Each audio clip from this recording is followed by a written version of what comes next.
à tous, on se retrouve aujourd'hui dans ma cuisine avec une vidéo aux recettes. Je teste des nouvelles recettes et du coup j'ai décidé de vous les partager. Alors aujourd'hui ça sera une recette sur les îles flottantes. C'est parti! Alors pour commencer, il nous faut 33 centilitres de lait ainsi que 75 g de sucre et 3 jaunes d'œufs. Pensez à conserver le blanc de vos œufs, nous allons le réutiliser plus tard dans la recette. Tous ces ingrédients-là seront pour la fabrication de la crème anglaise, ainsi qu'un petit peu de vanille. Ensuite, pour la fabrication de l'île, il vous faudra seulement 40 g de sucre, ainsi que 3 blancs d'œufs, et d'une pincée de sel. Alors, on va d'abord commencer par la crème anglaise. Pour ça, il va falloir mettre le lait à chauffer, peu doux, avec une cuillère à café de poudre de vanille. On va venir mélanger pour essayer d'intégrer la vanille et ensuite on va laisser le lait reposer. Et pendant ce temps, on va s'occuper du reste de la crème anglaise. Alors il va juste falloir mélanger les œufs et le sucre jusqu'à obtenir un mélange blanchi.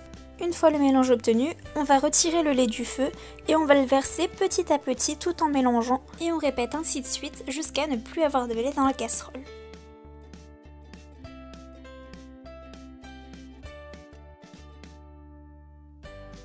Ensuite, il ne nous reste plus qu'à remettre le mélange dans une casserole propre et faire chauffer à feu doux pendant 5 minutes tout en mélangeant. On passe maintenant à la composition de l'île. Alors pour ça, rien de plus simple, il vous suffit juste de mettre les 3 blancs d'œufs dans un récipient et de battre les œufs petit à petit. Il faudra juste rajouter, tout en continuant de battre les œufs, le sucre.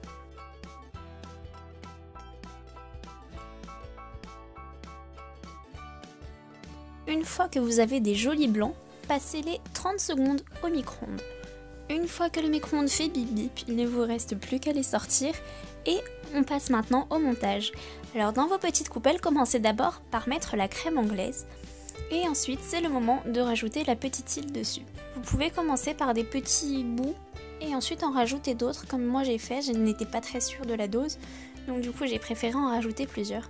Et ensuite, il ne vous reste plus qu'à les laisser au frigo jusqu'à ce que l'heure de les servir soit arrivée. La vidéo est finie, j'espère qu'elle vous a plu. Si c'est le cas, n'hésitez pas à mettre un petit pouce en l'air, à vous abonner si ce n'est toujours pas fait. Et moi je vous dis à bientôt dans une prochaine vidéo. Bye!